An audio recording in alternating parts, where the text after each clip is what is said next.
Good evening, everyone. I welcome each and everyone to the Satsang program. So let's start with our school prayer. O hidden life, vibrant in every atom. O hidden light, shining in every creature. O hidden love, embracing all in oneness. May each who feels himself as one with thee know he is also one with every other. Thank you. And today we have a very good speaker called Mr. Abishek Iyappan. I would like to read out about him and I would like to introduce him on this platform. He is a TEDx speaker and a renowned keynote speaker in multiple forums. He was also awarded as one of the 50 most successful people who graduated from Christ University. His work has been featured by Times of India, Deccan Herald, Prajavani, Indian Express, Doordarshan, Kannada, E18 News blog, TV9 Kannada, and the Human Spices blog. He holds a BBA degree from Christ University and MBA from Jain University. He also holds a diploma in counseling skills and is a certified life skills trainer from WHO, certified NLP practitioner from Sue Night School, certified yoga trainer from TYI, and has mentored under successful coaches and facilitators. Abhishek comes from a traditional family of Sampradaya bhajans and Devi worship. He trained in Carnatic music for around 12 years and won over 35 regional and national inter-school and inter-college competitions. Post which he moved on to street theatre as he felt his art could bring social change. He has performed over 700 street plays across India along with various NGOs and government organizations. His life as a consultant started at the age of 22. He has been a key strategy consultant for many NGOs for their national level campaigns, trained corporate professionals in behavioral skills, faculties and students of top colleges and universities. His methodologies of training are unique, and his fun on stage persona, along with rich knowledge in the field of human behavior, Indian philosophies, social work, sciences, psychology, and management, makes him a power packed resource. Of course, Mr. Abhishek Iyappan is in power packed resource. So I welcome you to the School of Ancient Wisdom and on this Satsang platform, sir. Thank you. Thank you, ma'am. Thank you so much. Thank you all for joining. And to the School of Ancient Wisdom, thank you so much for having me as one of the speakers. Today's session is going to be very different for me, at least, because these spiritual gatherings and the gatherings where we are discussing concepts. Can you please mute, ma'am? Yes, sir. Muted. Yeah. Especially the topics which go beyond the physical, where we delve into the metaphysical concepts. These are very new to me. So I'm excited to have this satsang with you all. Shall I get started? Yes, please. Yes, please.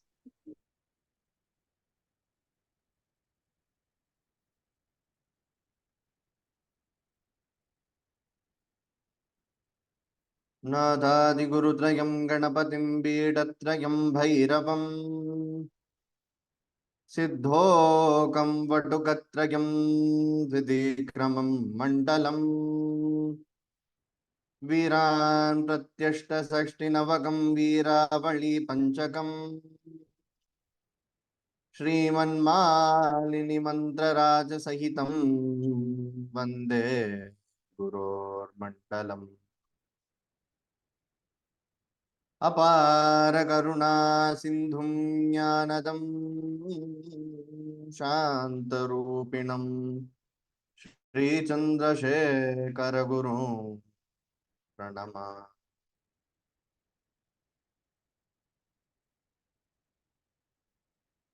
सिन्धूरारुण विग्रहां त्रिनयनां माणिक्यमौलिस्फुरद् तारानायकशेखरां स्मितमुखीं मापीनवक्षोरुकां पानिभ्यां मणिपूर्णरत्नचषकं रक्तोत्पलं बिभ्रतीं सौम्यां हस्तरक्तचरणां ध्यायेत् पराम्बिकाम्. May every word that comes out of this being be that of yours.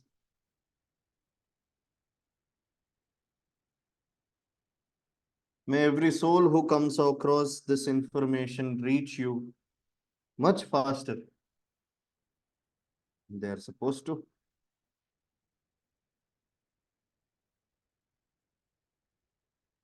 May every action that is triggered through this information be that of Loka Kalyan.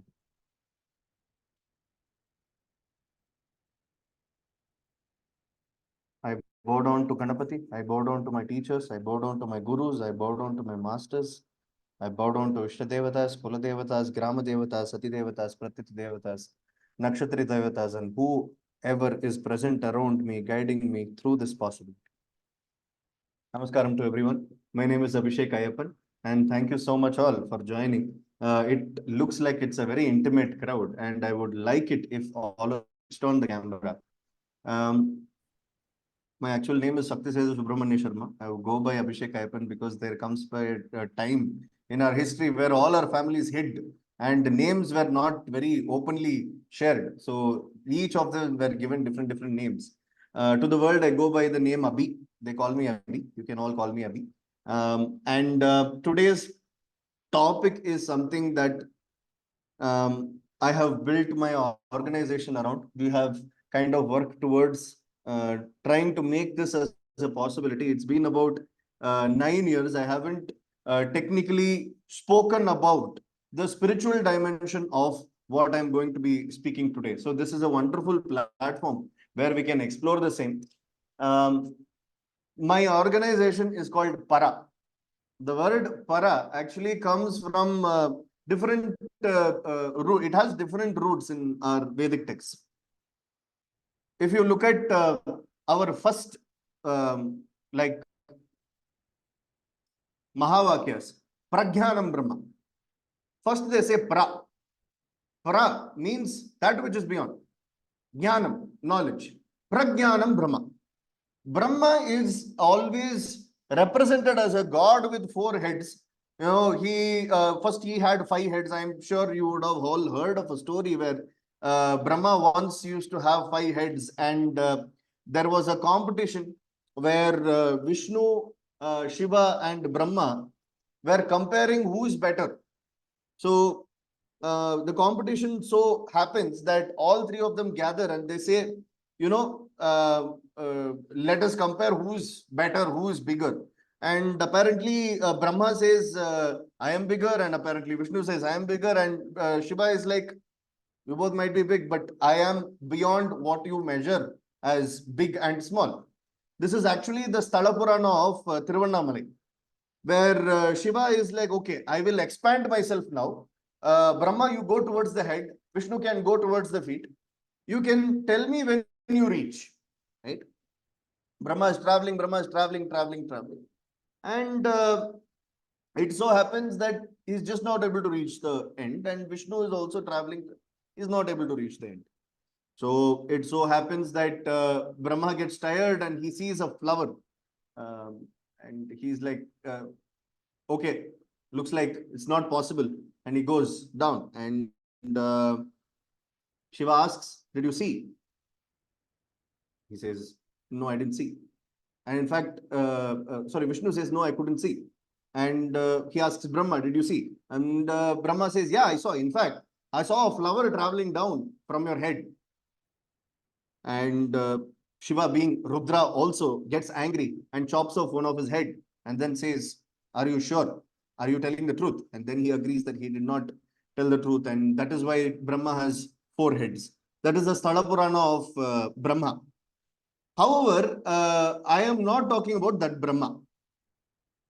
I am, in fact, not talking about a character at all. I am talking about an energy called Brahman, right?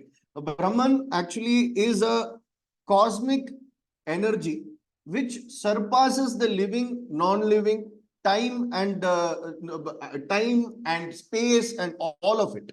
Okay, They said that Brahma is the creator, but the Brahman that I am mentioning and Brahman that the Vedanta is mentioning is an energy, is an energy that surpasses through everything. So when you say Pragnanam Brahma, that knowledge that is beyond Jnanam, knowledge that is of Brahman. Okay, so Vedanta is talking about that Brahman, right? So when you are looking at Brahmanda Purana, we are talking about Brahmanda, that is everything, and we are in the Pindanda, we are in the perceived reality. We are in perceived reality. What is perceived reality? There are 5 indriyas: eyes, nose, mouth. The 5 indriyas.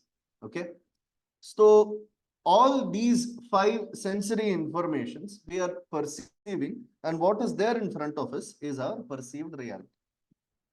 And as we are perceiving this reality through this Pancha Jnana Indriyas, what are the Pancha Jnana Indriyas? I'm sure you would have known about the Jnana Indriyas. What are the Pancha Karma Indriyas? Through Pancha Bhutas. What are the Pancha Bhutas? Like fire, water, fire, water, space, land. So these are the Panchabhutas that kind of exist around us, and what we are pursuing is through these Panchabhutas. So when perception is something that we can comprehend and we are trying to comprehend, the Pragnanam that they are mentioning is beyond that perception.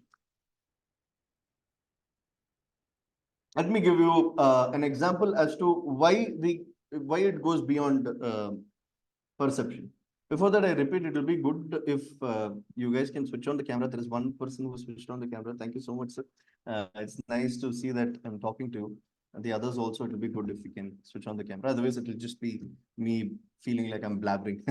So far, so good. Am I talking about too many things able to be perceived, right? You can give me a thumbs up. Others also can give me a thumbs up. So when we are trying to understand what is beyond, right? This story actually has a very significant role. There is a story of Narada trying to have a conversation with Vishnu. Okay, there is a story of Narada trying to have a conversation with Vishnu, saying, beyond all the universes, I travel all 3 kalas and I travel all universes. I am possibly your most dedicated devotee. Do you agree? Vishnu is like, I have nothing to say about this. And they continue going. And Narada comes up with the same question again, saying, Dear Vishnu, Hari, I sing your name, I dance your name, I share leelas about you, I share your Leela Vaibhavam, I share your Nama Vaibhavam, I share so many things. Why am I not your most favorite devotee? I need an answer now. And Vishnu is like, I have no comments. But you know what? I'm actually a little thirsty. You claim you are a devotee, no? Can you just get me a glass of water? So Narada is like, glass of water? Are you serious? You are the Ananta Shayana Prabhu. You are the person who has created this reality. You are thirsty for water. Prabhu, what are you trying to play with me? Okay, fine, I will go get water. So Narada goes and tries and gets water for him. But it so happens that he lands in a place where there is no water. Maybe he came to Bangalore. Okay, so there was no water, right? And he's searching for water. There is no water in and around him. And then he sees there is one well. He sees there is a well. And there is a beautiful young 16-year-old girl crying, saying, My cow has fallen into the well. My cow has fallen into the well. You, someone save me, someone save this cow. If this cow doesn't get saved, I will also jump with this cow. A lot of attachment. Because up until very recently, cows and families lived like very close with each other. My cow has fallen down. If this doesn't get saved, I will also jump. I don't want this tragedy in my life. Please save. And Narada being himself, he is like, oh my God, cow has fallen down. So he puts his Shalya aside, he puts his Tampura aside and jumps into the well, tries and saves the cow. And after the cow is saved, the girl's father is very happy. He is like, oh my God, you have saved the cow. you have kept my daughter alive. Here, take my daughter in marriage. And Narada is like, this is wonderful. So he marries. Narada has wonderful children with that girl, and they have more cattle. They grow up to be wonderful people, and they all have cows, and they all have farms, and they're all living a happy life. They're all having small problems, but they are living a decent life. And then it so happens that there is a heavy rain. There is a heavy rain that kind of takes over the entire farm, that takes over all their produce, that gushes through all their properties, and also takes away their belongingness, their cows, their all the things that they loved.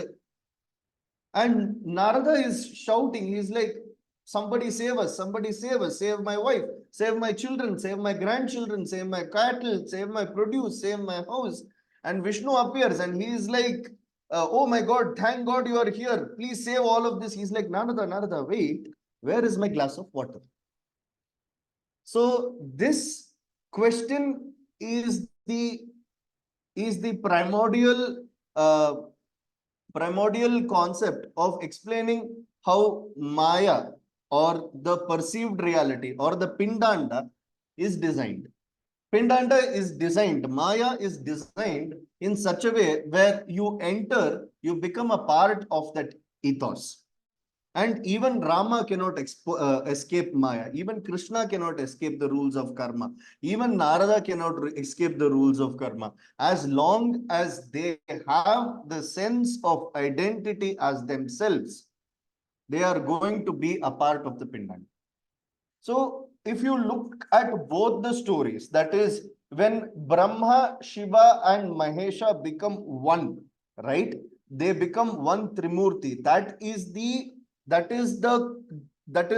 reason why existence kind of is moving forward. When each of them are having their own identity, the split happens, right? Our stories have tried to tell us the Pragnanam Brahma's meaning in very subtle ways. Narada, when he is with Vishnu, he is beyond the most favorite. There is a dimension that exists beyond love.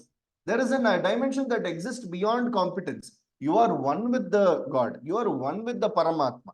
You are one, when Jiva is one with the infinity. When Narada has his own identity, saying, I am me and I am better than everyone else, then everyone else also comes into existence and he becomes separate from God. He becomes separate from the Pragyana. So this story is also used to explain the power of Maya and things like that. When me and my teachers were discussing, we were essentially looking at it as like the separation from the main cosmic entity. So during the beginning of the class, I chanted the first Dhyana Shloka of Lalita Sahasranama, which was written by Vashunyadi Vakdevatas. Vakdevatas are considered to be the deities who are responsible for speech, who are responsible for everything that is verbal in nature.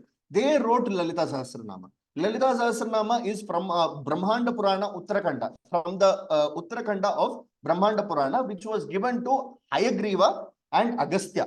Hayagriva and Agastya have a conversation, and this is a part of it. Lalita Sahasranama is a part of it. So there, the first shloka happens like this. It says, Sindhuraruna Vigraham Trinayanam. This is the Dhyana shloka, which I chanted. Okay. First comes Shri Matre Namaha, Shri Mata, Shri Maharagni, Shri Mat Simhasaneshwari. Shri Mata, oh, your mother. Maharagni, oh, you are the greatest mother. You are sitting on a Simhasana. Chitagnikunda Sambhuta Devakarya Samudhyata. Here the word Chitagni is the key here. Chitagnikunda Sambhuta.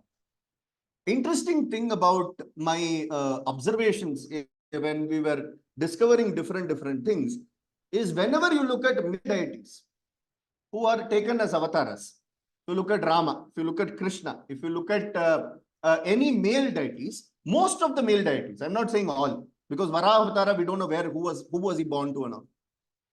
Most avatars come from like a birth, like a kid is born, right? But most avatars of Devis, it may be Sita, it may be Parvati, it may be any of the powerful deities that we are looking at, female deities. None of them were born. All of them originated at some point. Sita was found in a forest. Parvati was also found and adopted. Andal was found and adopted.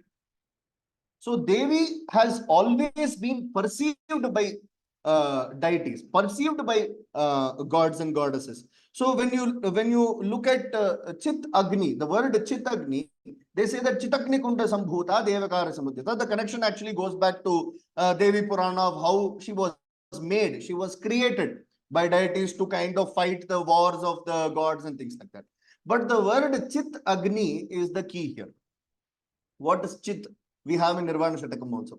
Chidananda Rupa, Shivoham, Shivoham, Mano Buddhyahankara, Chittani Naham, Nachastotra Jikve, Nacha Prana Netre, Nachavyoma Bhumo, Natejo Navayu, Chidananda Rupa, Chit Ananda Rupa, Shivoham, Chitagnikunda Sambhuta. What is this Chit? Satchidananda Vigrahaye Namaha. What is this Chit? Right? This Chitta is what you perceive as cosmic infinite energy.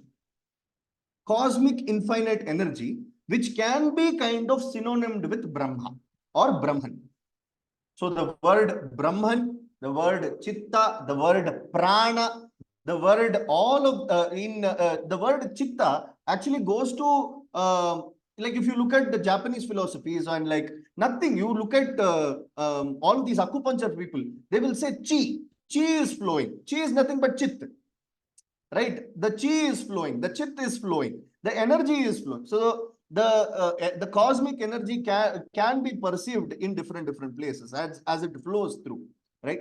So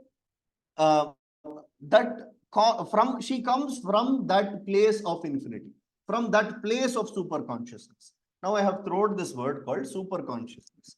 What is this word called super consciousness? Now we know unconscious. Now we know subconscious. Now we know conscious. Conscious is when I am in front of me and you are, I am in front of me and you, whatever I am perceiving is a version of me.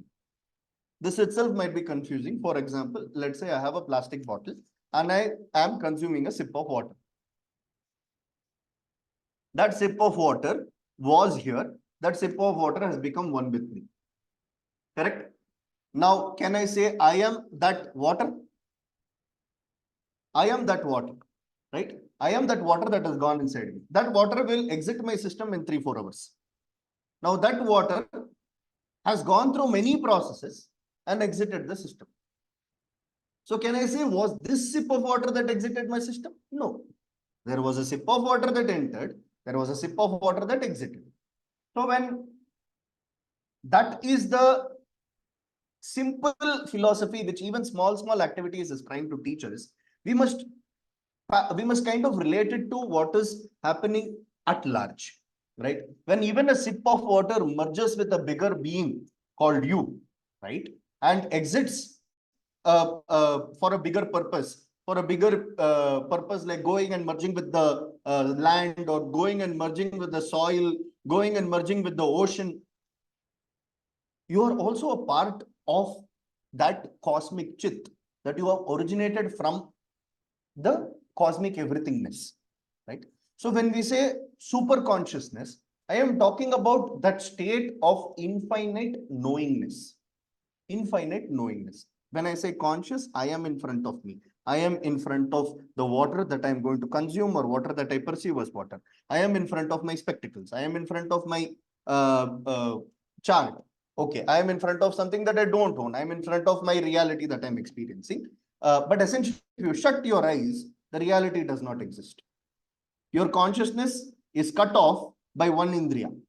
If I shut my mouth, consciousness is experienced only through smell, ears, and touch. So reality disappears the moment you take away one indriya. all of the things that are beautiful disappears the moment you shut your eyes. For you. For everyone else, it still exists. But for you, when you shut your eyes, the visual part of reality exists. For the auditory part exists when you shut your ears. Right?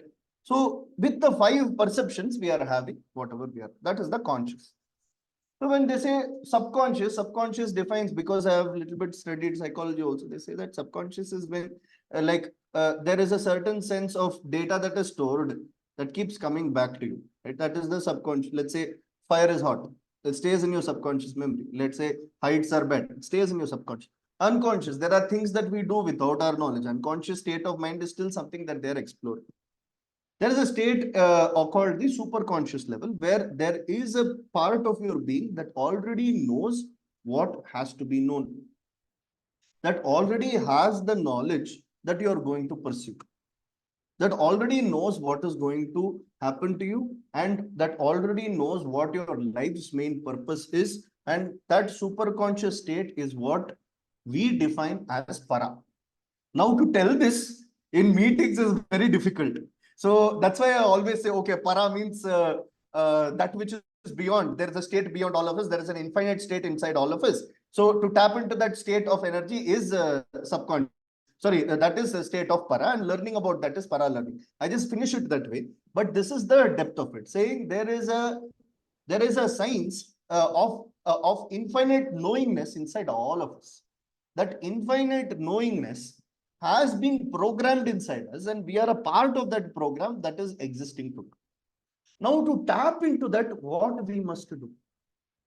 Okay. So most of the Vedantas, Siddhantas, Brahmanda Puranas, all of the I was listening to some lectures of Brahma Sutras. I was listening to Upanishad Vakyas. What are they trying to say? How can the Jiva become one with Paramatma? Jivo Atmaivana Para. The Jiva must forget that it is Jiva, and it is moved into the self that is with the Para, that is with the infinity. Now, to tell this is simple. How do you practice this? That is the way of living that we mentioned as Para's way of living. So I started with Prajnanam Brahma. I am Atma Brahma. The word I am, they use a lot in English for the manifestations and things like that. Okay, I am money, I am building, I am that, I am this. It works also because the word I am actually has Sanskrit, roots to it. I am means this. This Atma is Brahma. I am Atma Brahma. Aham Brahmasmi Tattvamasi. I am Brahma. You are also Brahma. So when you say I am that energy that has existed, you are also that energy that existed. Me and you are one. So when you say me and you are one, which part of me is one with you? Let's say I have one mobile and I have a laptop. Okay. The Indriya's purpose, the mobile's purpose is different from laptop's purpose. So my body's purpose is different from your body's purpose, because my body is made of different chips, your body is made of different chips. But when charged through electricity, it functions, it does its duty, what is supposed to be done, it goes in. Now, I am telling, do not associate yourself with laptop. What I'm essentially saying is, associate yourself with electricity. I am saying you are electricity. Identify yourself as electricity. You are the infinite electricity. You can go and surpass anything. You can do anything you want. Array, you will get shock. People will experience shock if you are not guided properly. There must be conductors, there must be resistors, there must be ideators. So all of this is essential.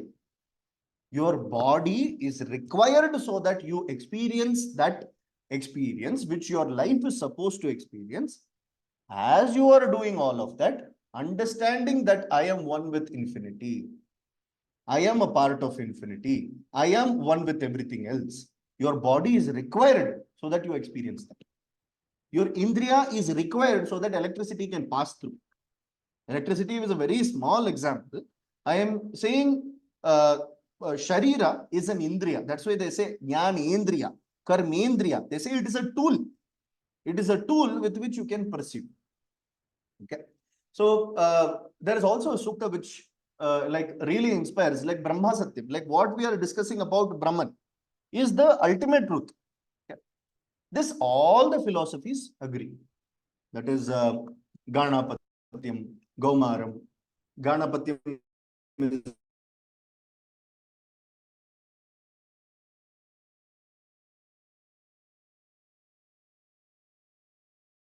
Ganapati, all of that. Then there is Vaishnava, which is Vishnu, Shaiva, which is Shivas, and Shakta, which is Devis. And there is one more for Gaumara. They also say that it is the worship of Kumara. That is Murugan's worship also is considered as one of the 6 mathas. Okay. So all of this kind of agree that Brahma Satyam, because it was kind of conceptualized by Jagat Guru Shankaracharya.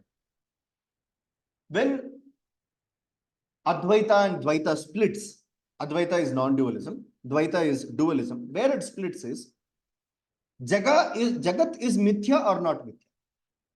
The world that you perceive, he says is mithya. Dvaitis say that it is not mithya. It is there. It is there in front of you. How can you say it is not there? But Advaita says, no, it is not there. So Shankara has an interesting philosophy saying whatever is in front of you, if it changes, it's not real. Whatever is in front of you, today I have a glass of water, it went inside me, that glass is mithya, that water is mithya because it does not exist anymore, because it keeps changing state. So whatever is continuously changing is not real. But the other side of the argument is, bro, it is in front of me. It is there in front of me. How can I say what is there in front of me? And because it is in front of me only, I am able to consume. If it is mithya, if I touch it, it should disappear. So that is where the Dvaita and Advaita argument kind of happens. Okay. But the other part, everyone else also agrees. Jiva is a transformation from Jiva, Atmaivana, Para. But is it Param Brahma or Parabrahma Purusha Shri Vishnu or Parabrahma Purusha Shri Kartikeya, Parabrahma Purusha Shri Devi or Parabrahma Purusha Shri Mahasadashiva? That is where the dualism versus non-dualism exists. The same way where how you cannot identify as an electricity alone without a machine. How electricity alone cannot exist without machine, and machine cannot exist without electricity. You need both to work. There were paths that were laid for us. And Saguna Brahma Sadhana was a path laid so that you experience infinity in chunks and eventually you become one with a deity. That deity will take you and become a part of a place where you don't exist. The idea of self does not exist. So, a 12-year-old boy, Shankara's life really is inspiring because a 12-year-old boy was questioned saying, who are you? He said, Mano Buddhi Ahankara Chittanina Aham Nachastotra. I'm not the one you speak. I'm not the one you see. I'm not Vyoma. I'm not Vayu, Akasha, Prithvi, Apaha, Teja. I'm not all of that at all. I am someone who's beyond. I am beyond Punyam. I am beyond Papam. I am all of that. So then who are you? Chidananda Rupa Shilugam Shilugam. So we are going back to the concept of Chit. Okay. So when we say that you are a part of infinity and you are trying to experience infinity, and when you forget your infinity and then you are coming back, when you are coming back saying that I am the biggest part of infinity. I am the greatest part of infinity. I am the lowest part of infinity.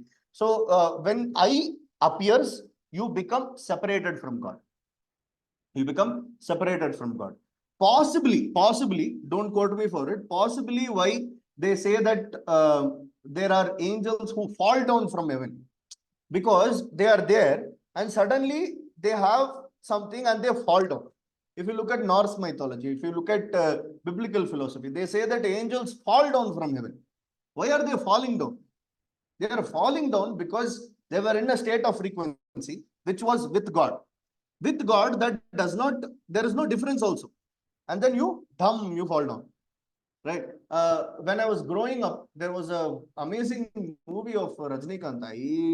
I don't particularly watch a lot of movies, but Rajnikant's movie was something that really like it touched a part of my childhood, which caught me to that quest.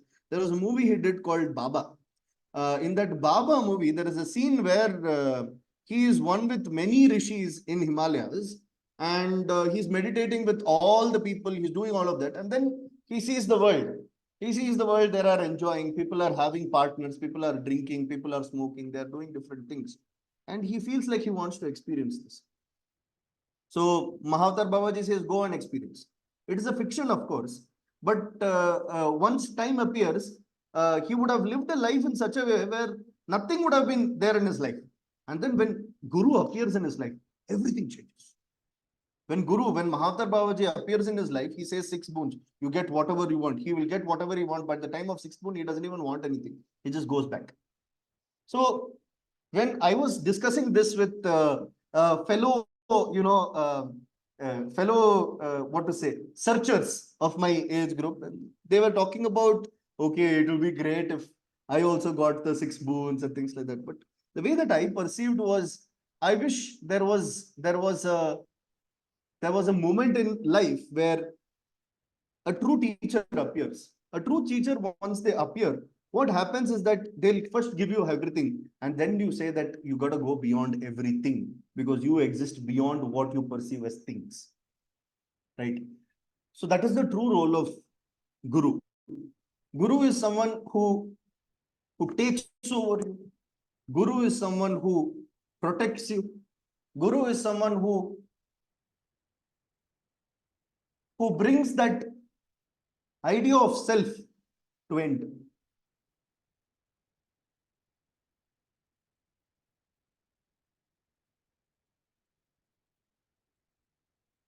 When you observe the Guru Stotra's shlokas,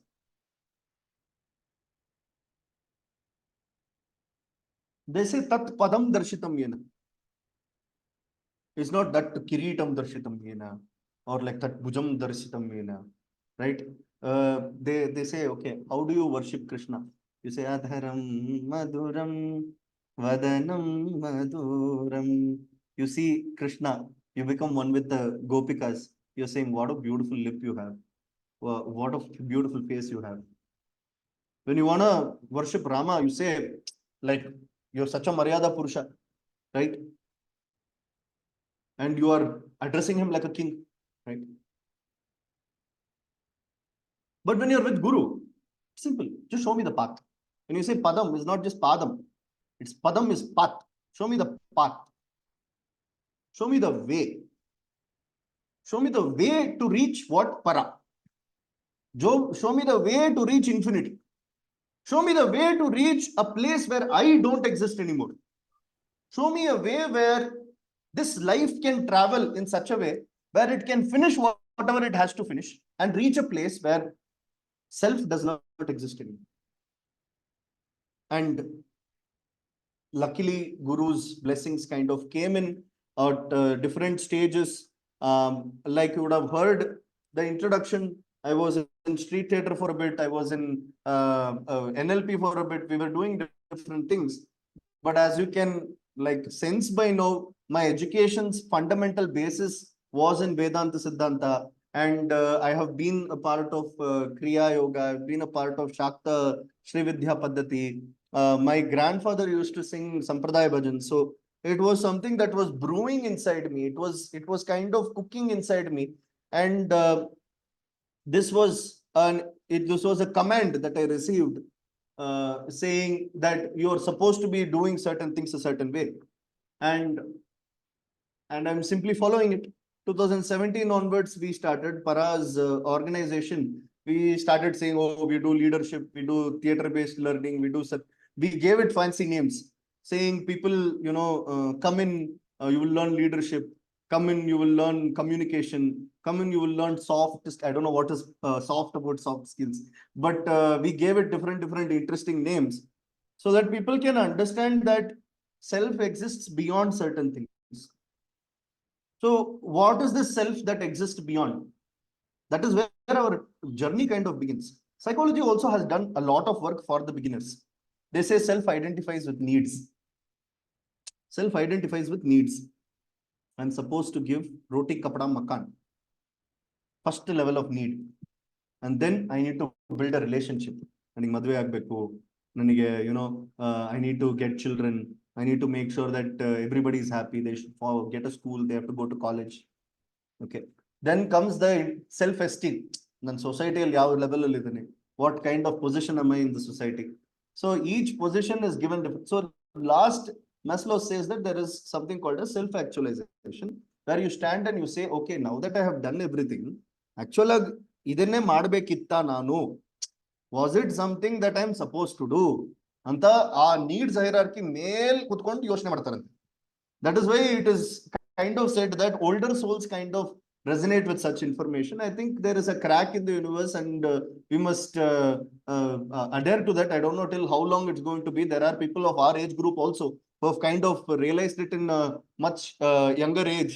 And there have been younger people who are my teachers, and there have been students of mine who are about 75, 80 years old also, who have gone and taken sessions too. Because time exists, time does not exist beyond ozone layers. It does not exist beyond ozone layer, because the moment you exit, there is no time.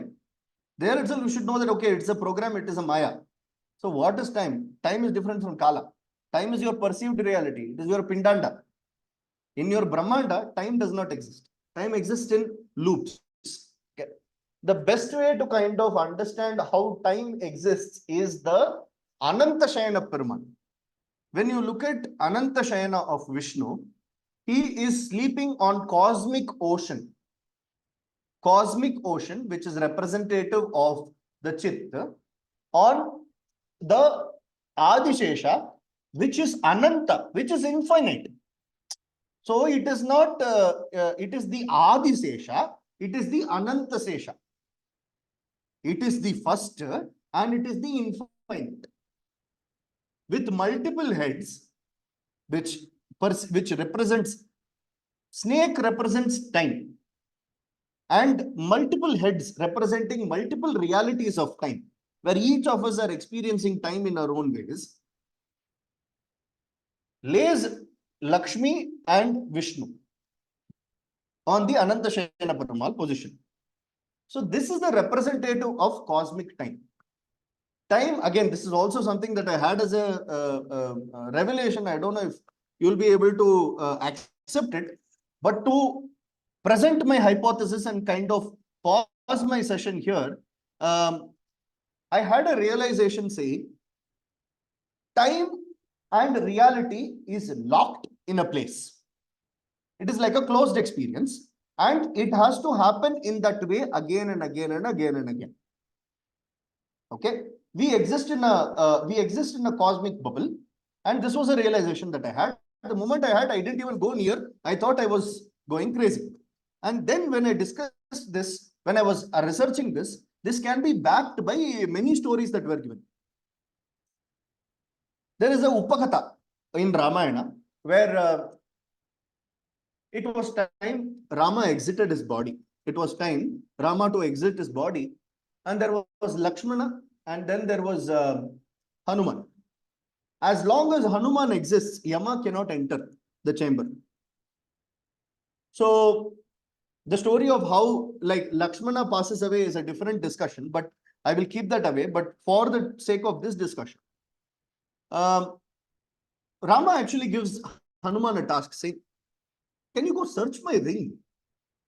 Looks like an Asura from Patal Loka has taken it away. I am not able to find. Can you just go check it, please? And Hanuman is like, Prabhu, you ask, I'm here, I will do it.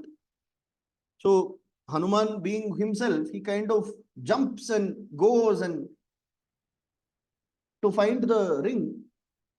He is shocked. The Upakatha says that he finds a mountain of rings. He finds a mountain of rings. And by the time he comes back, Rama is not there anymore.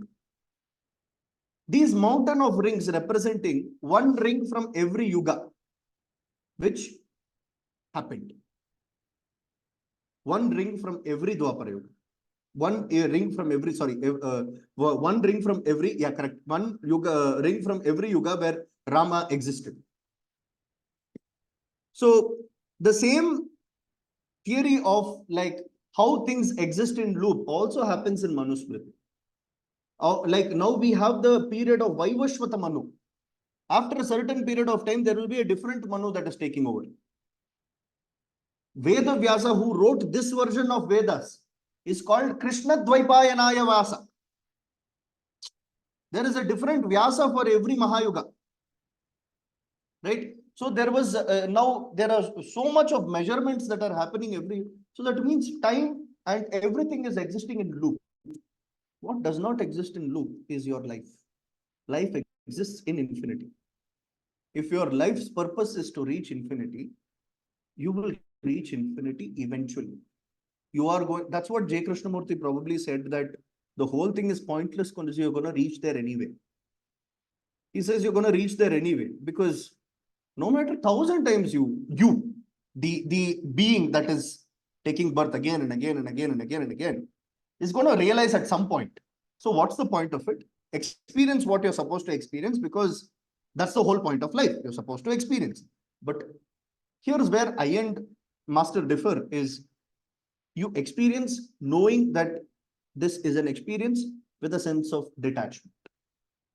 That's why lotus is presented to God, kind of understanding in that pit, there is a flower that is blooming, right? Representing that detachment and a quest towards reaching that infinity.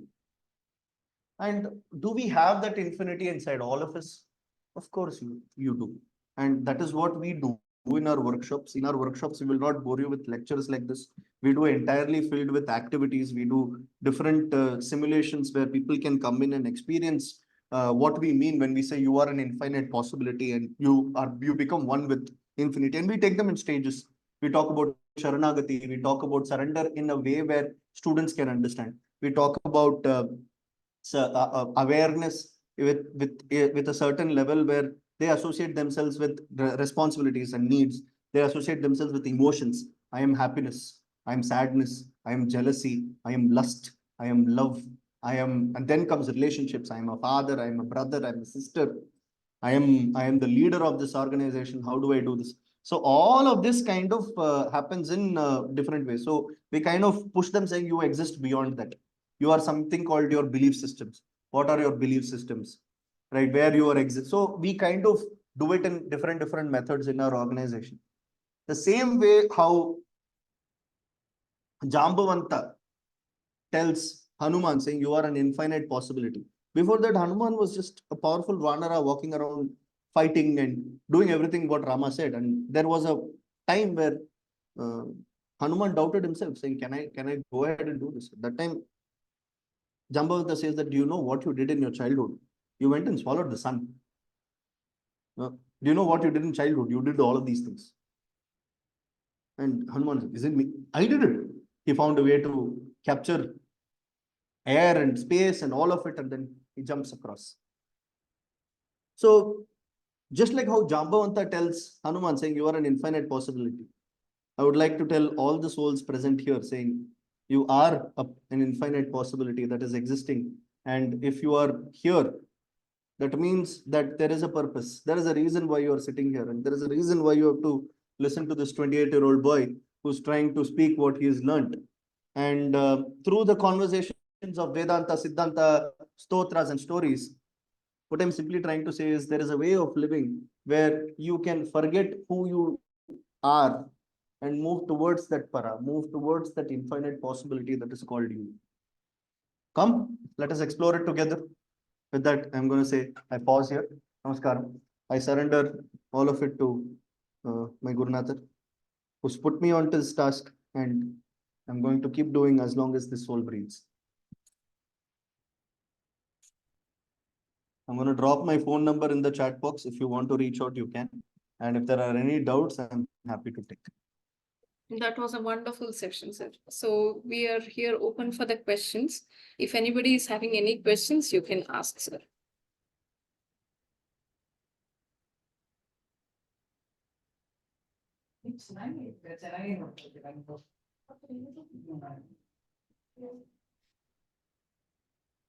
So can you just explain about an instance of the street plays?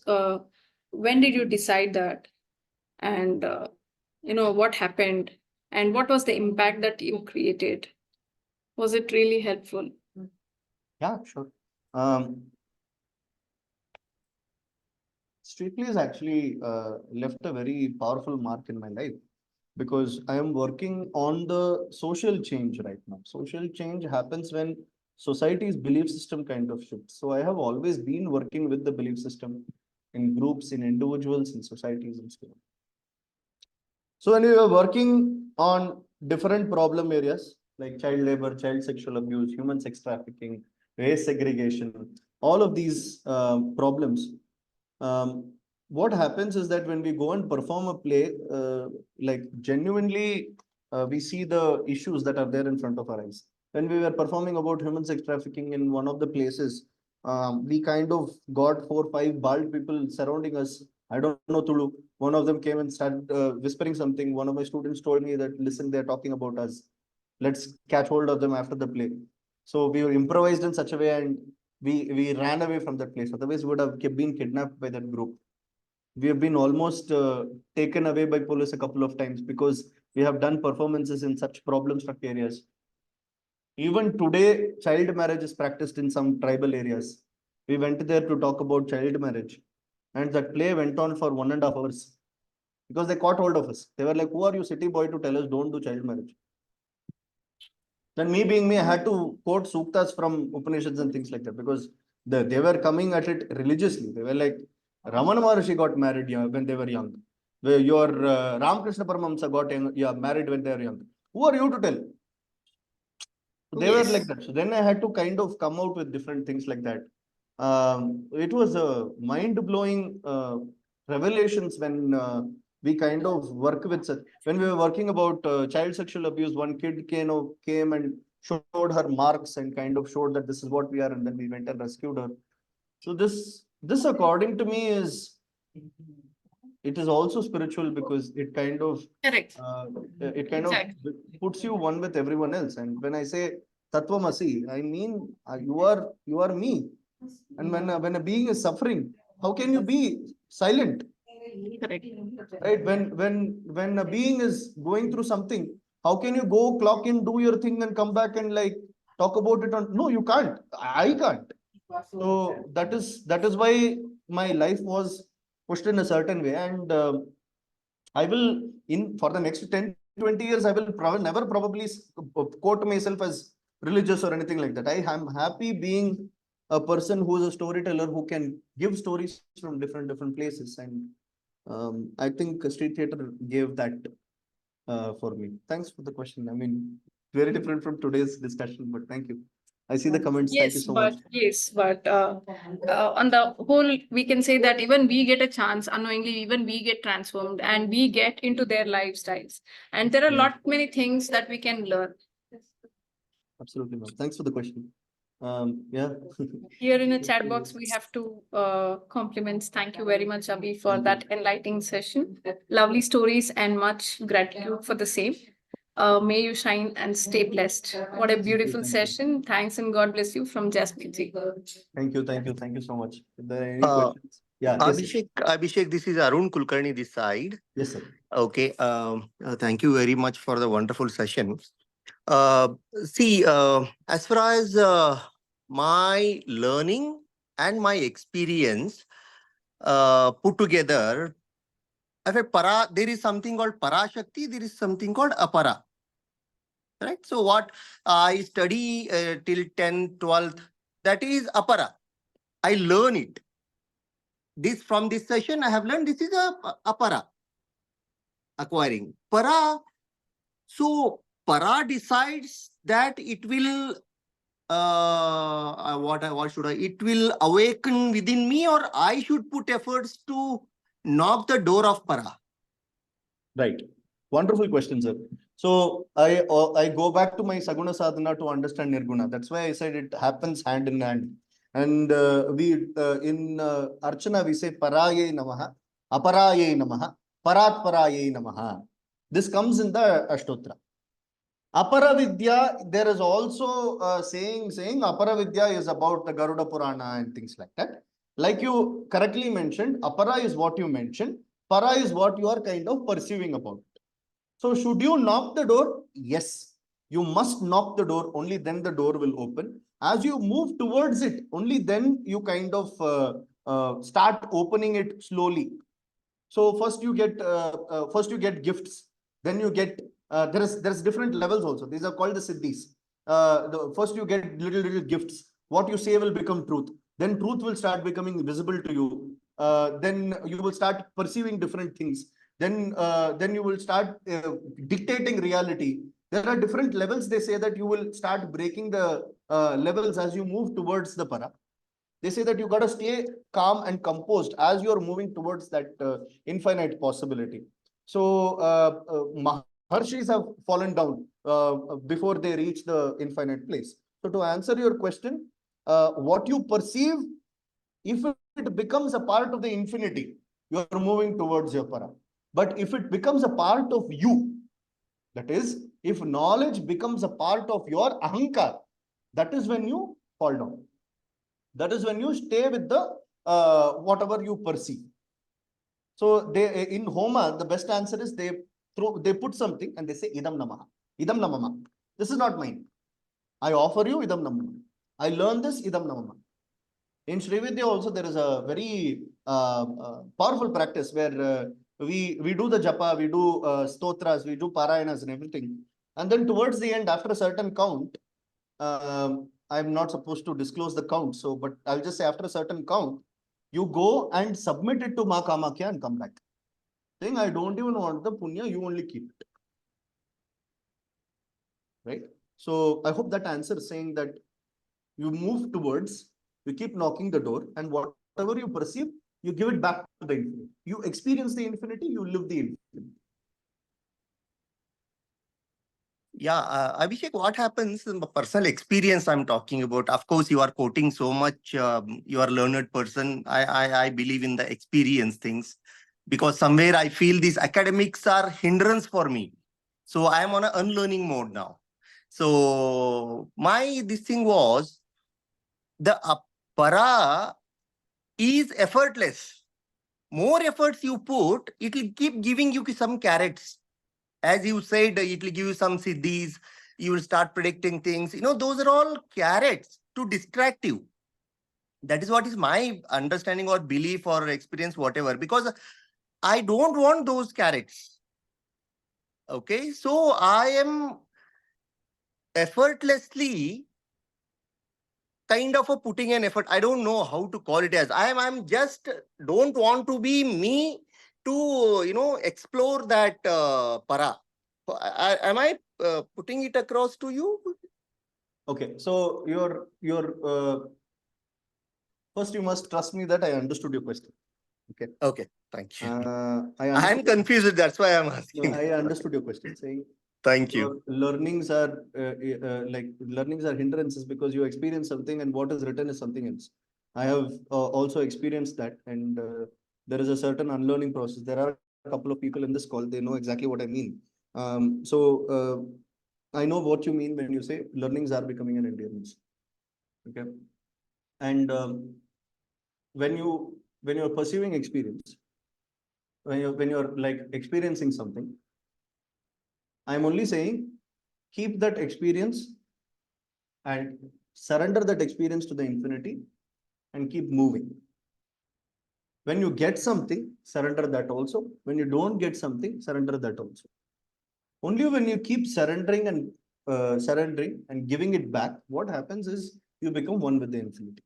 That is exactly what I'm saying. I'm quoting nothing. I'm only quoting my own experience. Right? So once we start receiving, when you say, I don't want, it will get thrown at you more.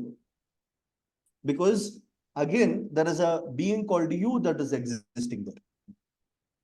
The more you exist, the more you will not be able to become a part of the infinity. Let's say there is a substance that is not mixing with water. It will never mix with the ocean.